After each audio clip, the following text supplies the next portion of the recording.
ఈ వీడియో ఎంతమంది పూర్తిగా చూస్తారో నాకు తెలియదు, కానీ చూసిన వాళ్ళు ఇందులో బుద్ధుడు చెప్పిన మాటలు అర్థం చేసుకుంటే మాత్రం వాళ్ళ జీవితం చాలా అంటే చాలా మారుతుంది. అప్పట్లో గౌతమ బుద్ధుడు తన జ్ఞానాన్ని ప్రజల వరకు చేరవేయడానికి ప్రతి గ్రామానికి వెళ్ళి ప్రవచనాలు ఇస్తూ ఉండేవాడు.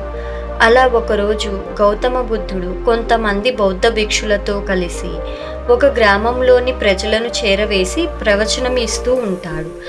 కొంచెం సేపు తర్వాత ఆ గ్రామంలోని ఒకతను వచ్చి బుద్ధునితో, నాది ఒక ప్రశ్న ఉంది, మిమ్మల్ని అడగాలి అనుకుంటున్నాను అని అంటాడు.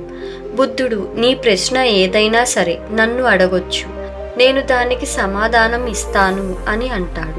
అప్పుడు వ్యక్తి, మీ గురించి చాలా మందికి తెలుసు, మిమ్మల్ని కొన్ని వేల లక్షల మంది విని ఉంటారు, మీరు ఎప్పుడు పరమశాంతి గురించి, మిమ్మల్ని మీరు తెలుసుకోండి అనే దాని గురించి బోధిస్తూ ఉంటారు. కానీ ఎవరు కూడా ఇప్పటి వరకు పరమశాంతి పొందినట్టు కానీ వాళ్ళ గురించి వాళ్ళు తెలుసుకున్నట్టు కానీ నాకు అనిపించట్లేదు. మీ గురించి తెలిసి కూడా ఎవరు దాన్ని పొందలేకపోతే మిమ్మల్ని విని ఇంక ప్రయోజనం ఏముంది అని అడుగుతాడు. అతని ప్రశ్నకు బుద్ధుడు నవ్వి, నువ్వు చాలా మంచి ప్రశ్న అడిగావు, నీ ప్రశ్నకు నేను ఖచ్చితంగా జవాబు ఇస్తాను, కానీ ఈరోజు కాదు, రేపు ఇస్తాను. కానీ నువ్వు రేపు నా దగ్గరకు వచ్చేటప్పుడు ఈ గ్రామంలో ప్రతి వ్యక్తి దగ్గరకు వెళ్ళి, వాళ్ళు పరమశాంతిని కోరుకుంటున్నారా, అసలు వాళ్ళ జీవిత లక్ష్యం ఏంటి అని అడిగి కనుక్కొనిరా అని అంటాడు. ఆ వ్యక్తి ఇంటికి వెళ్ళి తెల్లారాక ప్రతి వ్యక్తి దగ్గరకు వెళ్ళి అడుగుతాడు. వాళ్ళల్లో ఒకళ్ళు నా దగ్గర డబ్బు లేదు, నాకు డబ్బు కావాలి అంటారు. ఒకళ్ళు నాకు సంతానం లేదు, సంతానం కావాలి అంటారు. ఒకళ్ళు నాకు ఆరోగ్యం కావాలి అంటే, ఇంకొకళ్ళు నాకు అందమైన భార్య కావాలి అని, మరికొంతమంది నాకు సమాజంలో పదవి ప్రతిష్టలు కావాలి అని చెప్తారు. కానీ ఎవరు కూడా పరమశాంతి కావాలి అని మాత్రం అడగరు. వాళ్ళ సమాధానం విని ఆ వ్యక్తి బుద్ధుని దగ్గరకు వస్తాడు.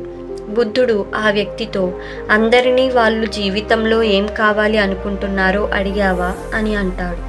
ఆ వ్యక్తి, హా గురూజీ, అడిగాను, అందరినీ అడిగాను, కానీ ఎవరు పరమశాంతి కావాలి అని కోరుకోవడం లేదు, వాళ్ళ గురించి వాళ్ళు తెలుసుకోవాలి అని అనుకోవడం లేదు అని అంటాడు. బుద్ధుడు, వాళ్ళ గురించి వాళ్ళే తెలుసుకోవాలి అని అనుకోనప్పుడు, పరమశాంతి పొందాలి అని అనుకోనప్పుడు నేను మాత్రం ఏం చేయగలను? ఆ వ్యక్తి, అయితే వాళ్ళందరూ చాలా తప్పు చేస్తున్నారు కదా అని అంటాడు.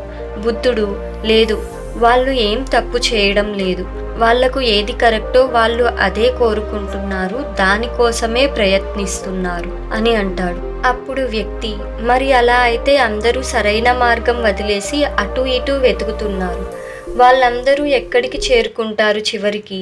వాళ్ళందరూ సరైన మార్గంలో ప్రయాణించాలి అంటే ఎలా? ఈ సమస్యకు పరిష్కారం ఏంటి అని అడుగుతాడు.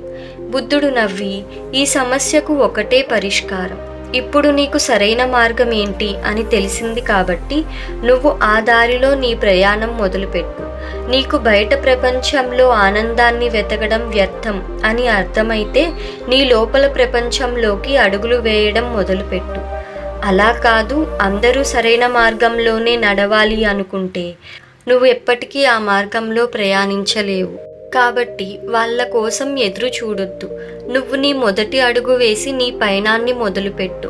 ఒకవేళ అన్నీ తెలిసినా నువ్వు కూడా ఆలోచిస్తూ ఉండిపోతే నువ్వు కూడా వాళ్ళల్లోనే కలిసిపోతావు. ఇంక మళ్ళీ అప్పుడు ఇంకొకరు నా దగ్గరకు వచ్చి, వినడానికి నిన్ను చాలామంది వింటారు, కానీ వాళ్ళలో ఎలాంటి మార్పు రాలేదేంటి అని అడుగుతారు. కాబట్టి అందరూ సరైన మార్గంలో ఉన్నారా లేదా అనేది ముఖ్యం కాదు. నీకు ఏది మంచో ఏది చెడో తెలిసిన తరువాత నువ్వు ఆ మార్గాన్ని ఎంచుకున్నావా లేదా, నువ్వు ఆ మార్గంలో ఉన్నావా లేదా అనేదే ముఖ్యం అని అంటాడు. సో ఫ్రెండ్స్, ఇప్పటి వరకు ఈ వీడియో చూస్తున్నారు అంటే ఖచ్చితంగా మీరు కూడా లైఫ్లో మార్పు కావాలి అని కోరుకునేవారే. కానీ మీరు ఆ మార్పును ఎంచుకునే వరకు, అటువైపు మీ ప్రయాణం మొదలు పెట్టే వరకు ఆ మార్పు సంభవం కాదు.